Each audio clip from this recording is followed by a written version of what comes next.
Hello and you're welcome to Frontline TV, and here are the newspaper headlines for today. My name is Musa Calvin with the presentation. The first newspaper that we're going to look into is the Vanguard newspaper.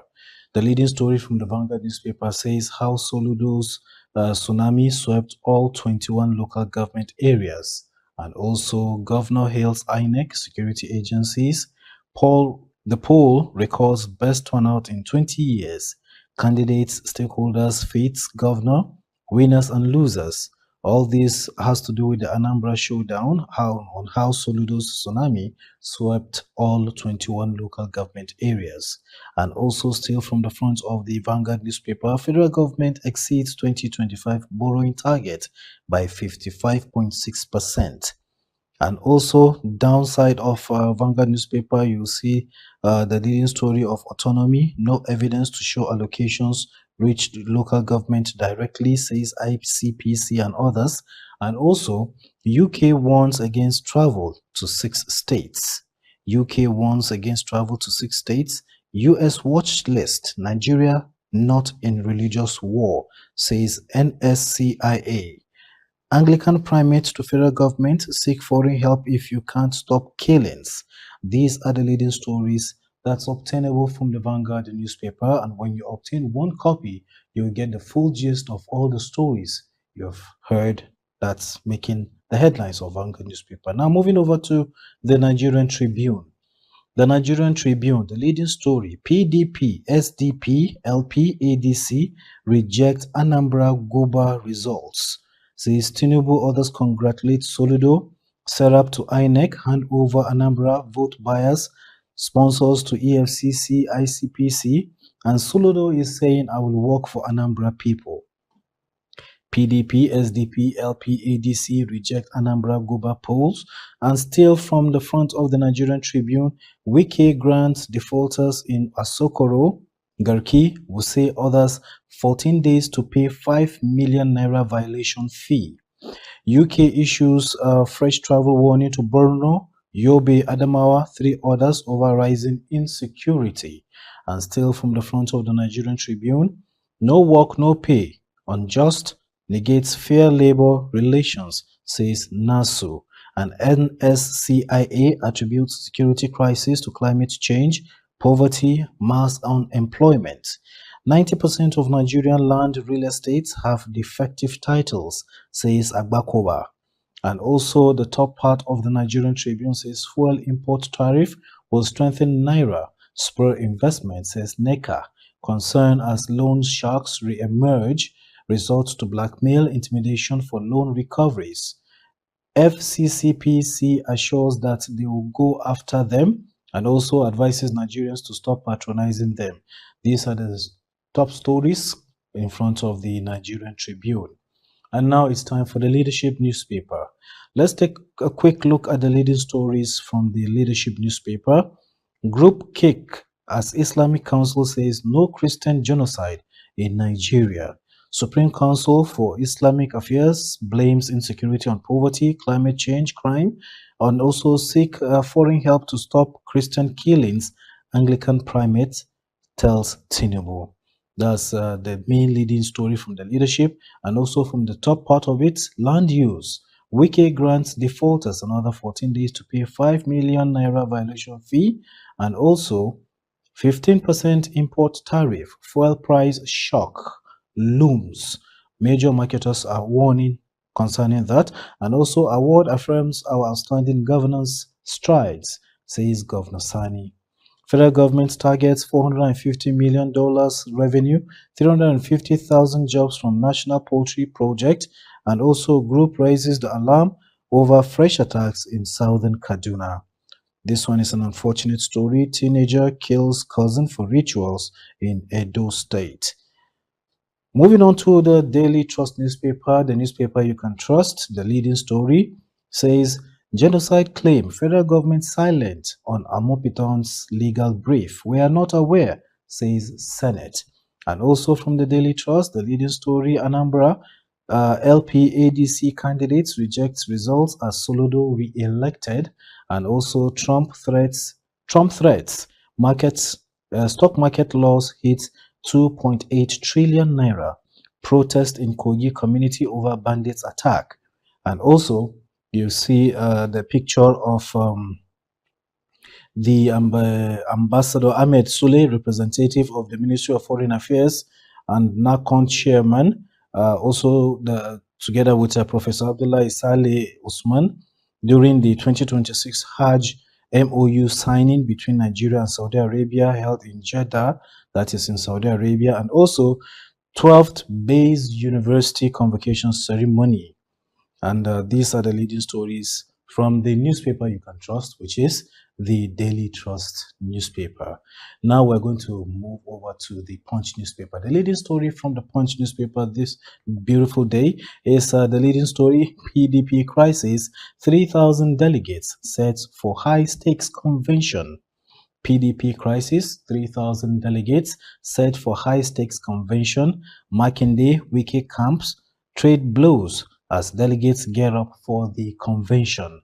The top part of the Punch newspaper, that is the most widely read newspaper: crude oil revenue plunges by 43%. And also, there's another story that has to do with drugs: Regina Nwako in fresh bitter showdown. And also, Soludo's Anambra win sparks political storm.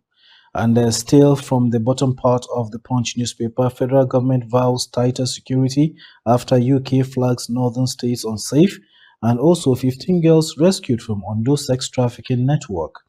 The last leading story from the Punch newspaper is Aregbeshola's backing can't save Adeleke, says APC chieftain. Daily Independent. The Daily Independent leading story is sky-high fares in Nigeria blamed on expanding web of federal government levies. And also UK warns its citizens against traveling to Borno, Yobe, Adamawa, and others. And still from the front of the Daily Independent, you still see another story that is from NSCIA, urges Christians to reject external efforts to destabilize Nigeria. And also, no work, no pay rule can't deter workers from strike, says NASU. And also, federal government okays 3 new policies to boost civil service productivity. Now, the picture you're seeing in front of the Daily Independent newspaper is the picture of the President of the Republic of one of the countries there, of Angola to be precise. That's during the country's 50th independence anniversary. That is the main picture there in front of the Daily newspaper. And Anambra Guba poll, best ever by INEC, says re-elected Soludo. And then Intel may face challenges despite relaunch promises and fresh investment. These are the leading stories from the front of the Daily Independent. Now we'll go over to the Guardian newspaper. Conscience nurtured by truth. That is the theme of the Guardian newspaper. The leading story from the Guardian newspaper is Soludo triumphs as Anambra ADC observers decry vote buying. Also, Nest Oil, Necond seek vacation of court order on OML 42 assets. The leading stories are quite few here in front of the Guardian newspaper. Trump's comment threatens national unity, NSCIA warns, demands retraction. And also Anambra set up both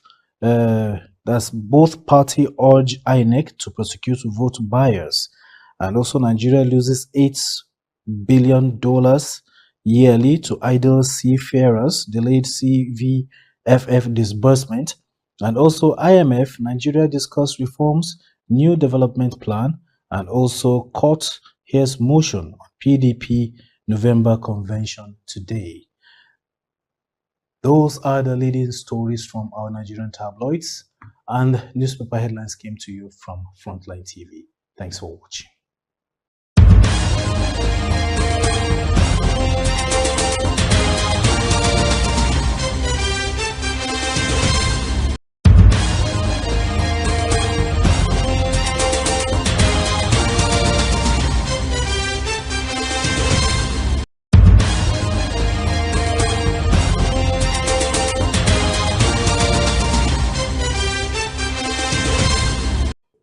strategy to establish multi-million-dollar sugar factory in Taraba.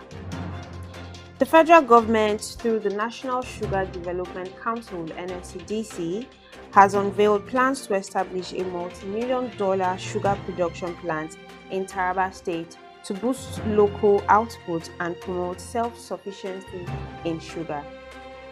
NSCDC Executive Secretary Kamar Barkin led a delegation to Jalingo alongside officials of Lee Group to seek support of Governor Abu Ketas for the project.